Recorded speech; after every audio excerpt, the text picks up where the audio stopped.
नमस्कार, मैं आपके साथ के राणा। न्यूज वॉच इंडिया देख रहे हैं आप और 4 बजे का समय हो चुका है और यह वक्त हो चुका है देश के किसी बड़े मुद्दे पर चर्चा करने का। और आज का हमारा मुद्दा है दिल्ली में बाढ़ पीड़ितों के लिए दिए गए मुआवजे का, क्योंकि मुआवजा दिया गया है हर परिवार को। जो पीड़ित परिवार हैं उनको महज 10,000 रुपए। अब ऐसे में बाढ़ पीड़ितों के जख्मों पर, यानी कि बाढ़ के द्वारा दिए गए जख्मों पर 10,000 रुपए का मरहम सरकार लगा रही है। हर सरकार से संवेदनशीलता की उम्मीद की जाती है। लोगों को उम्मीद यह होती है कि मुसीबत के समय पर वो सरकार उनके साथ खड़ी होगी, उनकी हर संभव मदद करेगी। ऐसी ही कुछ उम्मीदें दिल्ली के बाढ़ प्रभावित लोगों को भी केजरीवाल से थी।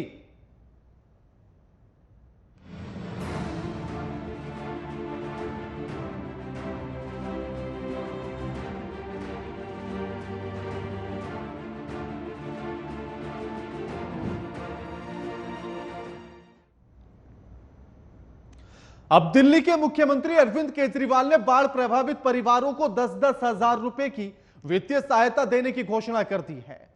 उनकी इस घोषणा के बाद अरविंद केजरीवाल सरकार की मंशा पर सवाल उठने लगे हैं और सवाल तमाम हैं। सवाल यह है कि आखिर उन जख्मों का मूल्य केवल 10,000 रुपए, जब लाखों की संपत्ति बाढ़ में बह गई हो, नष्ट हो गई हो, खराब हो गई हो, उस समय पर सरकार केवल 10,000 रुपए देती है। आखिर कैसे? एक झोपड़ी को बनाने में भी 10,000 से ज्यादा की रकम लगती है, यानी कि 20 से 25,000 रुपए का खर्च आता है। तो ऐसे में बाढ़ के जख्मों पर 10,000 रुपए के मरहम से कैसे काम चलेगा? इन्हीं सवालों के साथ आज हम चर्चा करेंगे, बहस करेंगे। हमारे साथ राजनीतिक पार्टी के लोग भी जुड़ेंगे और उनसे भी उनका पक्ष जानेंगे। लेकिन इस पूरे माजरे को समझने के लिए पहले रिपोर्ट देखिए।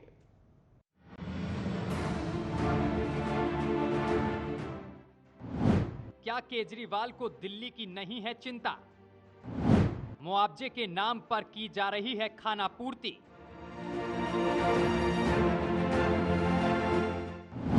मुआवजा राशि ऊंट के मुंह में जीरा है। 10,000 की मदद करके जख्मों पर छिड़क रहे हैं नमक।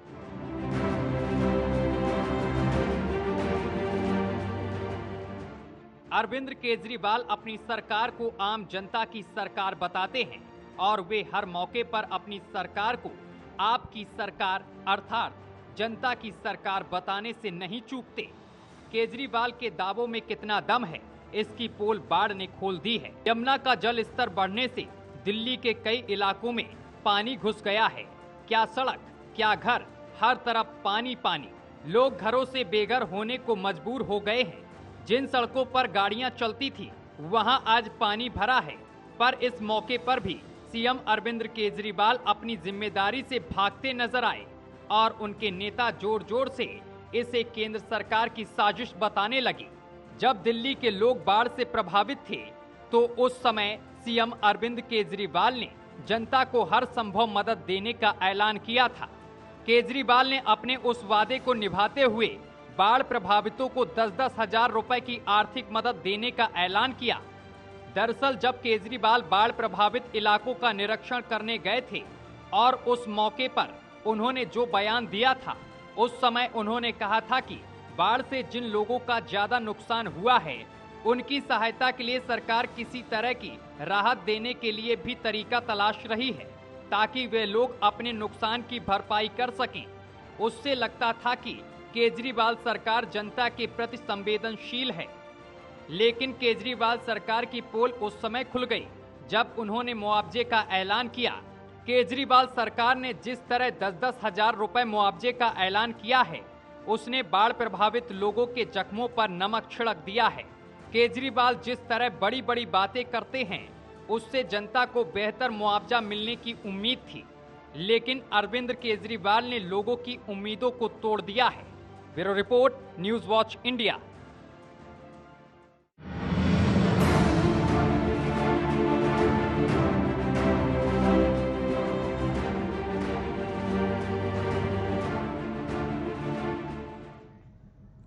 अब सरकार की तरफ से मुआवजे का ऐलान तो कर दिया गया है, लेकिन ऐसे में लोगों का यह कहना है कि आखिर इस 10,000 रुपए से हम क्या करेंगे? इस 10,000 रुपए में आखिर हम अपनी मदद कैसे करेंगे जब लाखों की संपत्ति पानी में बह गई हो, नष्ट हो गई हो या खराब हो गई हो? तो उसके बाद आखिर कैसे इन 10,000 रुपए से अपने इन जख्मों पर मरहम लगाएं, यह कहना है लोगों का। लेकिन सरकार की तरफ से यह कहा गया कि जितने भी बाढ़ पीड़ित हैं उन परिवारों को, यानी कि बाढ़ पीड़ित सदस्यों को नहीं, बाढ़ पीड़ित लोगों को नहीं, बाढ़ पीड़ित परिवारों की बात हो रही है। अभी तक जो आंकड़ा आया है, जो यमुना के निचले स्तर में लोग रहते हैं जो बाढ़ से प्रभावित हैं, वो लगभग 41,000 लोग हैं। लेकिन जो सरकार के द्वारा आंकड़ा आया है और जिसमें बताया गया कि जिनका रेस्क्यू किया गया, जिन लोगों को कैंपों में रखा गया, उनकी संख्या 23 से 24,000 है। अब ऐसे में उन परिवारों को ये 10-10,000 रुपए दिए जाएंगे। हमारे साथ जो मेहमान जुड़ गए उनका परिचय आपसे करा देते हैं। हमारे साथ प्रदीप सिंह जुड़ गए हैं, नेता है बीजेपी के, बीजेपी का पक्ष रखेंगे। साथ ही हमारे साथ अभिनंदिता माथुर है, प्रवक्ता है आम आदमी पार्टी से, और अमनप्रीत कौर हैं, राजनीतिक विश्लेषक हैं। आप तीनों का स्वागत है न्यूज वॉच इंडिया पर।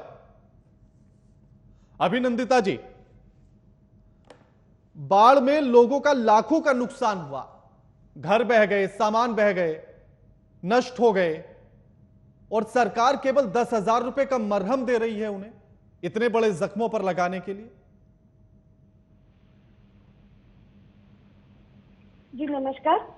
कुछ बातें मैं स्पष्ट करना चाहती हूँ। ये जो रकम अनाउंस हुई है और इसके साथ में 3-4 और चीजें हैं जो अनाउंस हुई हैं, जैसे कि बच्चों के स्कूल के किताबें हो या कपड़े हो इत्यादि।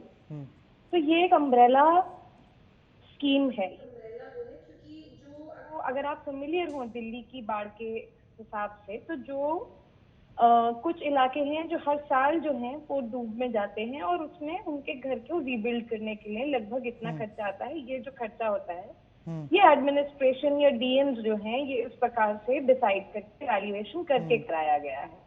दूसरी बात, जहां आप कह रहे हैं कि हाँ वाकई में ये हो सकता है कि कई जगहों पे इससे बहुत ज्यादा लोगों के पास खर्चा आए, तो उस स्थिति के लिए बिल्कुल ऐसा नहीं है कि कोई इंतजाम नहीं किया जाएगा या कोई जो एडमिनिस्ट्रेशन है वो उनका इस नुकसान के भुगतान के लिए नहीं सामने आएगी। ये आएगी, दिल्ली सरकार पहले भी आई है और अब भी आएगी। और ये जो है ये एक जो इमीडिएट रिलीफ है, ये उसकी स्कीम उसकी लिए उस मरहम के लिए ये किया गया है। आप देखिए कि जो हर तरीके से अलग अलग ऐसी सिचुएशन में अलग अलग नीड्स होती हैं और उन नीड्स को असेस करने में जो भी थोड़ा बहुत समय लगेगा, बट उससे पहले ही एटलीस्ट अभिनंदिता जी, मेरा सवाल इसलिए है, आता है।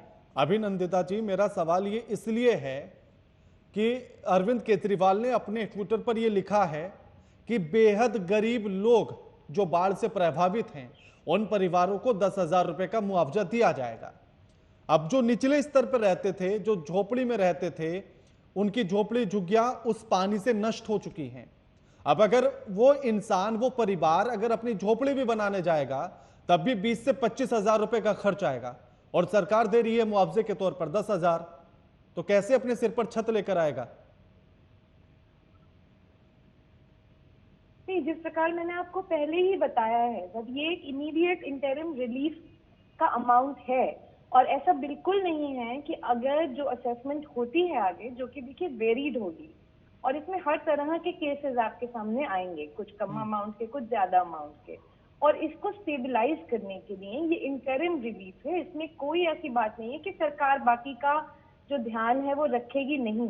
तो इस चीज को आपको ध्यान रखना पड़ेगा कि ये इंटरिम रिलीफ की बात हो रही है, इसमें राजनीति और उसकी आवश्यकता नहीं है। देखिए दिल्ली के लोगों को, स्पेशली दिल्ली के गरीब लोगों को पता है कि आज उनके सामने उनका जो मुख्यमंत्री है अरविंद केजरीवाल जी हैं, वो हर तरीके से गरीब का सोचते हैं, चाहे वो गरीब के बच्चे की पढ़ाई हो, चाहे वो उसका इलाज हो, चाहे वो आगे जाके उनका एक फ्यूचर की होप देना हो, बिल्ड करना हो। तो इस बारे में कोई भी डाउट है ही नहीं कि जैसे जैसे फर्दर असेसमेंट सामने आएगी इसमें डेफिनेटली मोर एड दी जाएगी, इसमें कोई चिंता की बात ही नहीं। हाँ ठीक है प्रदीप जी, अभिनंदिता जी का ये कहना है कि ये अभी प्राथमिक तौर पर मुआवजा दिया जा रहा है, इसके बाद राशि को बढ़ाया भी जाएगा और दिल्ली की जनता को भी भरोसा है कि अरविंद केजरीवाल उनके साथ खड़े हैं।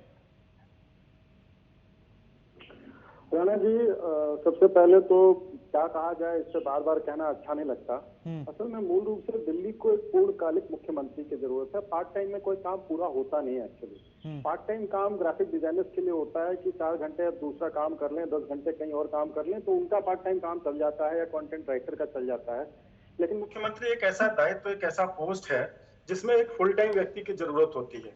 अभी कल की बात है, आज फिर पानी बरसा है दिल्ली के कुछ क्षेत्रों में और स्थिति बहुत अच्छी नहीं हुई है। लेकिन आदरणीय मुख्यमंत्री जी जो है पंजाब के मुख्यमंत्री के साथ जहाज में उड़ करके बैंगलोर चले गए किसी अन्य लक्ष्यों की प्राप्ति के लिए। तो गरीबों की कौन देखता है? 2 वर्षों में आपदा प्रबंधन की मीटिंग नहीं हुई और गरीबों को कैसे भरोसा आएगा कि मुख्यमंत्री उनका ध्यान रखेंगे? तो मिथ्या बातें हैं, विज्ञापन का कोई अवसर है नहीं ना यहाँ पे, तो मुख्यमंत्री जी क्यों ध्यान देंगे? विज्ञापन का कोई अवसर होता, भीड़ भाड़ होती। राणा जी प्लीज, मैं हाँ, एक एक करके बात बीच में बहुत अवसर आया था बोलने का, लेकिन मैं नहीं बोला था। मैंने कंट्रोल किया। तो सम्मानित प्रवक्ता आम आदमी पार्टी की, कृपया थोड़ा सा अवसर आएगा। तो जब 2 वर्षों में आपदा प्रबंधन की मीटिंग नहीं हुई और अंत में आकर के अधिकारियों और भारतीय जनता पार्टी पर ठीकरा फोड़ा गया, तो इससे दिल्ली की जनता ये समझ चुकी और ये जान चुकी है। अब चूंकि चुनाव 5 वर्षों में होते हैं, एक बार हमने चुन लिया तो चुन लिया, अब अच्छा या बुरा वो 5 वर्षों तक तो शासन करेगा ना, आखिर बहुमत है उनको। दिल्ली की जनता ने बम्पर बहुमत दिया, इस प्रकार के बहुमत शायद ही कभी मिले रहे हों किसी को, विक्टिम कार्ड के अलावा। या यूं कहें कि मरने के बाद कुछ लोगों को, कुछ पार्टियों को ज्यादा मिल जाते थे, कोई सदस्य चला गया इस तरह से। लेकिन दिल्ली की जनता ने दिल खोल करके इनको बहुमत दिया। मिला क्या? अब तक हुआ क्या? यही उत्तर देखने को मिला बार बार। कोई 1-2 दिन की बात तो नहीं है, लेकिन चूंकि मुख्यमंत्री जी का प्लान पहले से शेड्यूल था, उसमें जाना था, विपक्ष में है, ऑर्डिनेंस की बात है, ऑर्डिनेंस में अपनी बात मनवानी है, अपने आप को भी स्थापित करना है, अलग ढलग नहीं होना है, विपक्ष में शामिल होना है, इसलिए चले गए। दिक्कत तो यही है ना प्रदीप जी। नहीं, देखिए सुन तो लीजिए सर, राणा जी प्रदीप थोड़ा जी, सा और कह लूं। देखिए प्रदीप जी, दिक्कत तो यही है ना, जहाँ पे कि छोटा सा इन्वेस्टमेंट करके, छोटा सा इन्वेस्टमेंट करके बड़ी पब्लिसिटी मिलती, वहां पे अच्छी राशि दी जाती। 10,000 में जिसका घर बह गया है या जिसके बच्चों का जी प्रदीप जी, दिक्कत तो यही है ना कि जिम्मेदारियां जिसके कंधों पर होती है वही अपनी जिम्मेदारियों से पल्ला झाड़ कर चला जाता है, चाहे बीजेपी हो या आम आदमी पार्टी हो या कांग्रेस हो। अरे सर देखिए, केंद्र तो अपनी हर संभव सहायता कर रहा है जो कर सकता है। आखिर वो सेना के इंजीनियर ही आकर के काम कर रहे हैं, एनडीआरएफ की टीमें ही हैं। और देखिए इस हमारे देश में बहुत सी राजनीतिक दल है, बहुत सी पार्टियां यमुना बैंक वाले इलाके में मैं गया था, लोगों ने मुझसे ये बताया, मैं खुद गया था, लोगों ने मुझसे ये बताया कि एनडीआरएफ की टीम तो बहुत बाद में आई है, उससे पहले तो हम सब लोग यहाँ आ गए थे, वो तो लास्ट में पहुंची टीम भी। फिर उन्होंने अपने हाथों से उन्होंने तिरपाल लगाया, कोई कैंप नहीं था वहां। उन्होंने कहा चाहे राज्य सरकार हो या केंद्र सरकार हो, सुध लेने वाला कोई है ही नहीं। 3 दिन में उन्हें पानी मिलता है, खाने की व्यवस्था के लिए उनसे बोला जाता है कि खाना आ रहा है, लेकिन टाइम क्या है, कब आएगा, ये किसी को अता पता नहीं। जब आपदा प्रबंधन की मीटिंग हो गई होती, समय से तैयारियां पूरी कर ली गई होती, तो काम सब समय से हो रहे होते। यहाँ जब आपने अपना होमवर्क नहीं करा सर, एक कड़ी पीछे से हिलती है, उसके पीछे आगे आगे आगे वाली हर कड़ियां अपने आप में तहस नहस हो जाती। तो दिल्ली में जो बाढ़ आई है उसके ये जो पीछे के काम समय पे नहीं हुई, उसी कारण से आगे हिले हुए। अब हम आरोप लगाते लगाते थक चुके हैं, हम आरोप लगाते लगाते थक चुके हैं। अब तो आत्मा भी गवारा नहीं देती कि इस विषय पे कुछ बोला जाए। भगवान भरोसे दिल्ली की जनता है, हम सभी दिल्ली के वासी हैं और दिल्ली में रह रहे हैं, और भगवान के नाम पे ही सुबह उठते हैं कि कहीं किसी का घर न उजड़ जाए, कहीं किसी के घर में पानी घुस गया तो उसको निकलने में क्या कर। बहरहाल ठीक है, हाँ ठीक लौटूंगा, हाँ लौटूंगा। अभिनंदिता जी आऊंगा आपके पास। अमनप्रीत जी, इस पूरे को मैं समझना चाहता हूं, इस पूरे खबर को, इस पूरे मामले को, कि आखिर किस तरह से इसका विश्लेषण किया जाए। अब अभिनंदिता जी ने तो ये कह दिया है कि ये सिर्फ प्राथमिक तौर पर हम मुआवजा दे रहे हैं, इसके बाद राशि बढ़ाई जा सकती है, लेकिन क्या इस राशि को सिर्फ ऊंट के मुंह में जीरा कहा जाए या अभिनंदिता जी की बात पर सहमति जता दी जाए? देखिए, अगर हम बात करें कि दिल्ली के जो लोग हैं उनके साथ क्या बीत रही है, एक तो त्रासदी कुदरत की तरफ से हो गई है, दूसरी जो होता है कि सरकारें, सेंट्रल सरकार हो चाहे वो हमारी स्टेट सरकार हो, वो लोगों के लिए क्या कर रही है। अगर लोगों के साथ विपदा उनके ऊपर आ गई है, उनका नुकसान हो रहा है, उनके घर जो है उनके अंदर पानी घुस गया है, उनका पीने का पानी का कोई प्रबंध नहीं है, उनका रहने का, उनका बिजली का कोई प्रबंध नहीं है, तो ये सारी चीजें जो है स्टेट और सेंट्रल गवर्नमेंट के अंडर, दोनों के अंडर ही आती है। क्योंकि दिल्ली जो है केंद्र शासित प्रदेश है, तो हम ये नहीं बोल सकते कि सारी की सारी जिम्मेदारी जो है वो आपकी है या केजरीवाल सरकार की है। इसमें कुछ कुछ जो डिपार्टमेंट है वो सीधे सीधे सेंट्रल सरकार के अंडर भी आते हैं।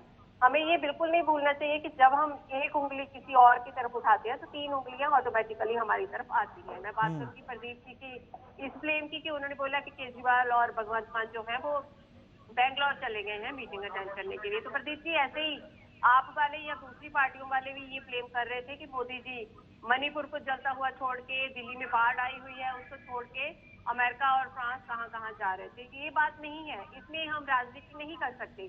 आप ये सोचिए कि राजनीति करने के लिए तो बहुत सारे मुद्दे मिल जाते हैं। इस टाइम जो विपदा है, जो आपदा लोगों के ऊपर पड़ी है, उसका हमें सोचना चाहिए, उसका सोल्यूशन सोचना चाहिए और वो राजनीति से परे होकर सोचना चाहिए, मनुष्यता के नजरिए से देखना चाहिए। तो इस हिसाब से जो 10,000 अनाउंसमेंट करी है केजरीवाल की सरकार ने, तो देखिए एक तरफ से तो राणा जी मैं ये बोलूंगी कि something is better than nothing, but ये जो 10,000 है बहुत कम है। आपने बिल्कुल सही कहा कि उसके मुंह में जीरा जितनी बात है, क्योंकि 10,000 में आजकल कुछ भी नहीं आता। आप ये देखो कि रोजमर्रा की चीज जो टमाटर है हमारी रसोई में, जो रोज हमारे किचन में काम आते हैं, उसका ही रेट कितना बढ़ गया है। तो उसी हिसाब से जो महंगाई है, जो महंगाई के वैसे तो महंगाई चल ही रही थी, बरसात के मौसम में और चीजों के दाम जो बढ़ गए हैं, हर चीज में महंगाई आ रही है, तो उस हिसाब से 10,000 बहुत कम है। पर हाँ, क्योंकि आपने जो भी वादे किए थे उसमें से बहुत सारे उन्होंने पूरे किए हैं। केजरीवाल सरकार एक ऐसी सरकार है जो वाकई में जो लोगों के लिए कहती है वो करती है। हालांकि बहुत सारी बातें उन्होंने पूरी भी नहीं की, क्योंकि केजरीवाल सरकार के ऊपर भी, केजरीवाल के ऊपर भी ये ब्लेम जो है वो लग रहा है कि उनके घर में उन्होंने 8-8 लाख के पर्दे लगवा लिए हैं। तो ऐसी चीजों से बचने के लिए अगर वो अपने घर में 8 लाख का पर्दा लगवा सकते हैं, तो लोगों के लिए, एक पूरे परिवार के लिए 10,000 जो अमाउंट है बहुत कम है। हाँ, बिल्कुल बिल्कुल अभिनंदिता जी, करा जा सकता है कि अगर वो बोल रहे हैं कि ये टेम्परेरी रिलीफ है, उसके बाद वो और अनाउंसमेंट करेंगे, तो हमें इस बात पे ध्यान देना चाहिए। बिल्कुल बिल्कुल बिल्कुल अभिनंदिता जी, शीश महल के लिए अगर 45 करोड़ आ सकते हैं तो जनता के लिए महज 10,000 क्यों?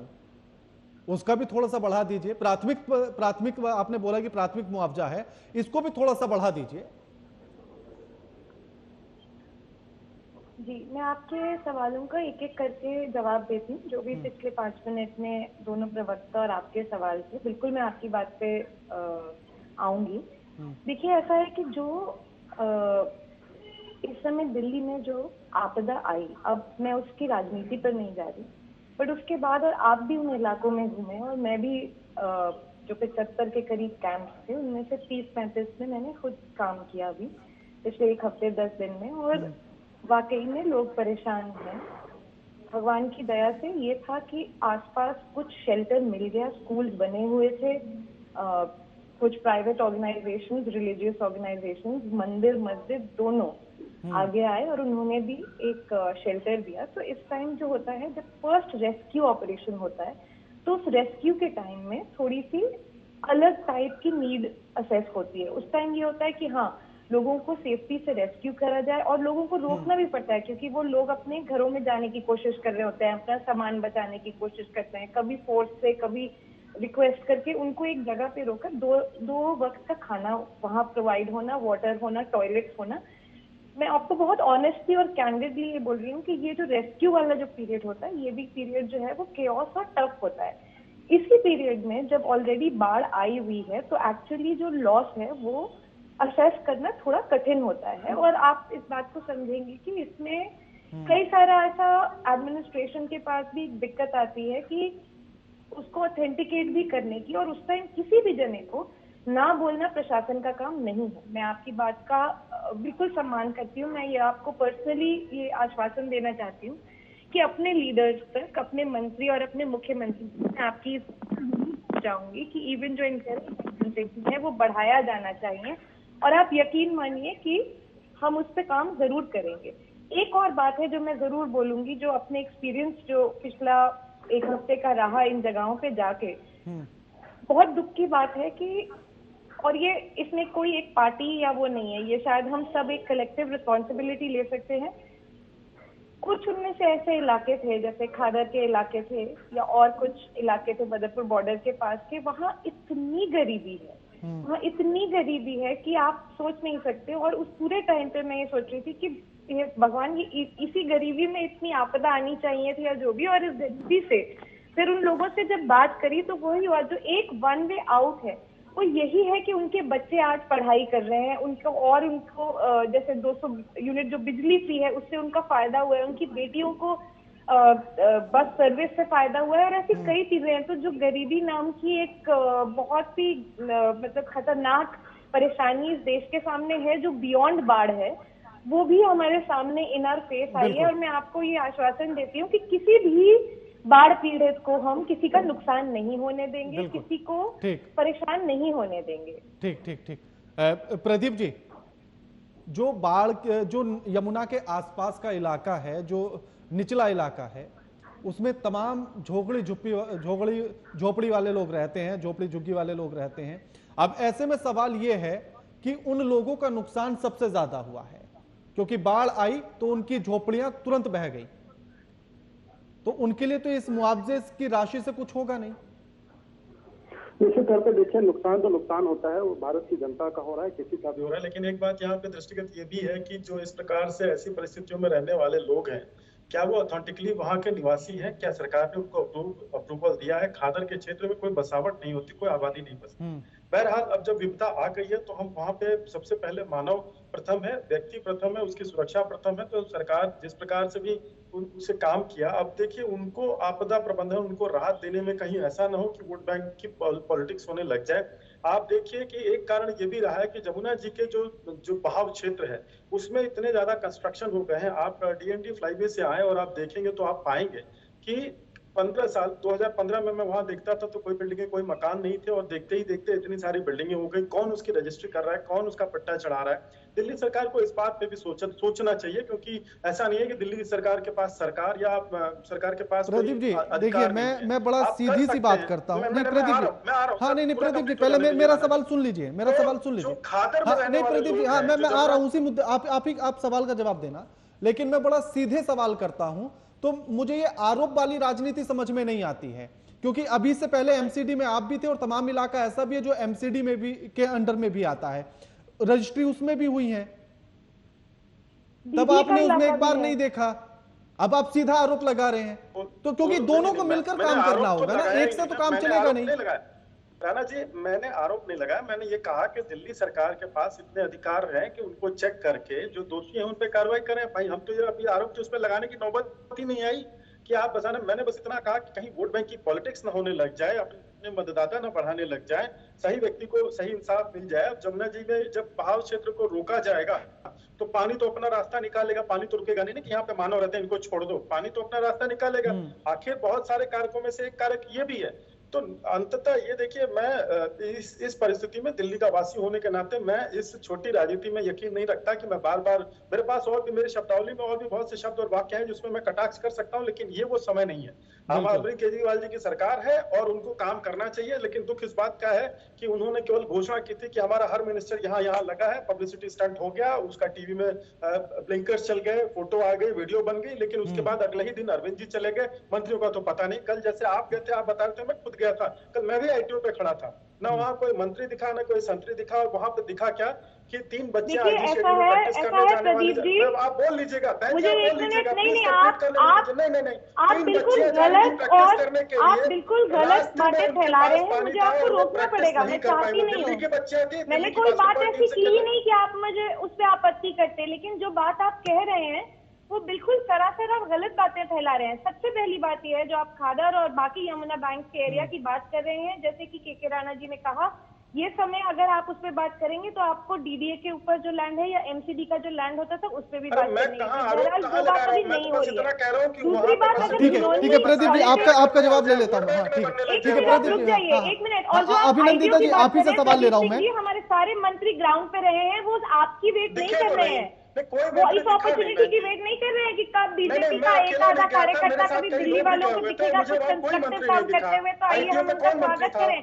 आपकी पार्टी के लोग रेस्क्यू करने की बजाय वहां नारेबाजी कर रहे थे वहाँ काम को रोक रहे थे, ये मैंने अपनी आंखों से देखा है। होते हुए काम को रोक रहे थे। अब कैसे अजीब सी बात कर रहे हैं। अरविंद केजरीवाल जी का सचिवालय जहाँ पे बैठते हैं वो भी डूबा हुआ है। अमनप्रीत जी, कौन सा मंत्री था वहाँ पे, ये बता दीजिए बस। ठीक है अमनप्रीत जी, मेरा सवाल यह है कि जो अभी मुद्दा उठा और जो प्रदीप जी ने कहा कि कहीं ऐसा ना हो कि ये वोट बैंक की राजनीति इस पर होने लगे, तो मेरा सवाल ऐसे में यह है कि आखिर जो बात घूमकर यहां आ जाती है कि उन लोगों को भी देखना होगा कि आखिर वो कहां से आए हैं, कौन है, कैसे वहां आकर रहने लगे, और ये कहीं वोट बैंक की राजनीति ना हो जाए। मैं इसका ये विश्लेषण चाहता हूं कि आखिर ऐसे समय पर ये बातें क्यों उठने लगती हैं और तब से चाहे सरकार राज्य की हो या केंद्र की हो, इनकी तरफ ध्यान क्यों नहीं दिया गया। देखिए, ये तो जब नक्शे वाले पास करवाते हैं अपने मकान का, उस टाइम देखना चाहिए। और ये एमसीडी के अंदर आता है, आप भी बेहतर जानते हो राणा जी। 15 साल एमसीडी किसके पास रही है? अगर हम बोले कि अभी केजरीवाल सरकार के पास आ गई है, जो छोटी सरकार जो है वो आपकी बन गई है, तो उससे ये जो 15 साल से उसका जो काम है उस पे हम पानी नहीं डाल सकते। वो देखना पड़ेगा कि पहले जो गलतियां हो गई हैं उसी को थोड़ी रिपीट करना है। अगर हम रोप प्रतिरोप की बात करें कि एक सरकार दूसरी के ऊपर ब्लेम करती रहे, दूसरी पहली के ऊपर करते रहे, तो सैंडविच तो लोगों का बन रहा है। जो अगर वोट भी इनको लोगों के चाहिए तो कम से कम लोगों को खुश तो रखना पड़ेगा ना। उनकी जो डिमांड्स हैं उनको समझना पड़ेगा, उनकी जो मुश्किलें हैं, उनकी जो प्रॉब्लम्स हैं उनको सॉल्व तो करना पड़ेगा ना। अगर जैसे केजरीवाल जी ने अभी अनाउंस किया कि उन्होंने जो स्टेशनरी बैग्स और बच्चों की यूनिफॉर्म है वो देंगे, उसके बाद उन्होंने ये भी अनाउंस कर दिया समय को देखते हुए कि समय की नजाकत भी कहती है कि कई लोगों के जो आधार कार्ड हैं, उनके जो आईडीज हैं वो पानी में बह गई हैं। बिल्कुल अमनप्रीत जी, लेकिन मेरा एक छोटा सा सवाल इसमें ये है, अमनप्रीत जी, मैं छोटे से सवाल पर ये समझना चाहता हूं कि जो ये वोट बैंक की राजनीति की तरफ बात को घुमाया गया और साथ ही जो बोला, कहीं ना कहीं ये इशारा किया गया कि यमुना के जो खादर वाले इलाके में जो लोग रहते हैं वो कहीं ना कहीं अवैध तौर पर रह रहे हैं, तो आखिर कहीं ऐसा तो नहीं कि उनका मुआवजा भी इसी बीच अटक कर रह जाए। देखिए, वो अवैध हैं, वो तो सब जानते हैं, आपको भी पता है। और जहाँ पे उन्होंने जब मकान की उसारी शुरू करी है उसी टाइम उनको क्यों नहीं रोका गया? अगर हम दिल्ली की बात करें तो दिल्ली जब एस्टेब्लिश किया गया है उसकी पॉपुलेशन बहुत कम थी। शायद इसी वजह से आज पॉपुलेशन बढ़ते बढ़ते इतनी हो गई है। पॉपुलेशन बढ़ेगी तो निस्संदेह उनकी जो पानी की समस्याएं हैं, उनकी जो नाली की समस्या है, उनकी जो सीवेज की समस्या है, वो भी बढ़ते बढ़ते बढ़ जाएंगी, तो उनको कंट्रोल करना मुश्किल है। देखो, आपदा तो आई है, जो कुदरत ही कहर है वो तो अलग है, पर जो मैनेजमेंट की तरफ से कमियां रहती हैं वो जो सरकार की तरफ से, चाहे वो एमसीडी की तरफ से हो, चाहे वो सेंटर सरकार हो, चाहे वो हमारी जो स्टेट सरकार है, जो उनकी कमियां हैं उनको तो देखना ही पड़ेगा। हम ऐसे ही अपना पल्ला झाड़ नहीं सकते कि ये कुदरती आफत आ गई है। देखिए, मानती हूँ ये बात, बिल्कुल बिल्कुल, क्योंकि अमनप्रीत जी, इसे कुदरत की आपदा से ज्यादा हमें इंसानी आपदा को भी समझना होगा। बिल्कुल बिल्कुल बिल्कुल।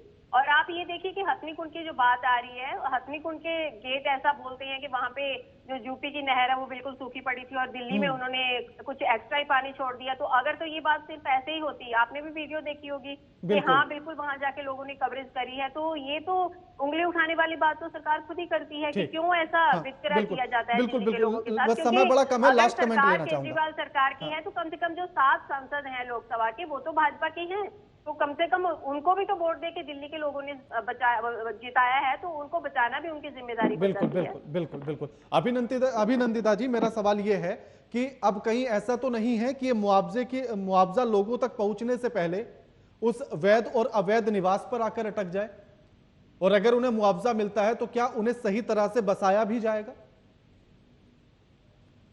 देखिए, मैं ओवर कमिट तो नहीं करना चाहूंगी, बट मैं आपको ये आश्वासन दे रही हूँ कि जो एक ये प्लानिंग बनाई गई है वो इसीलिए बनाई गई है इंटरिम, और उसके बाद असेसमेंट के बाद वाले रिलीफ की, तो वो इसीलिए बनाई गई है जिससे कि दोनों ही तरफ से ना गरीब जनता का नुकसान हो और ना सरकार कुछ ऐसा चीज कर दे जो अवैध रूप से, जो ठीक नहीं हो। क्योंकि जो हमने इनहेरिट की है एमसीडी या मतलब बीडीए या जिसकी भी गलती हो तो छोड़ दीजिए, तो उसमें थोड़ा सा प्रशासन को एक कड़ी नजर रख के आगे काम करना होगा। बिल्कुल प्रदीप और जी, लास्ट इस समय मैं हाँ, जी ठीक है प्रदीप जी, लास्ट कमेंट ये कि कुछ हिस्सा तो आपके अंडर में भी आता है, सेंटर के अंडर में भी आता है, तो क्या ये वैध अवैध का किस्सा खत्म होगा या हर बार आपदा के समय पर इन्हीं मुद्दों को उठाकर बच लिया जाएगा?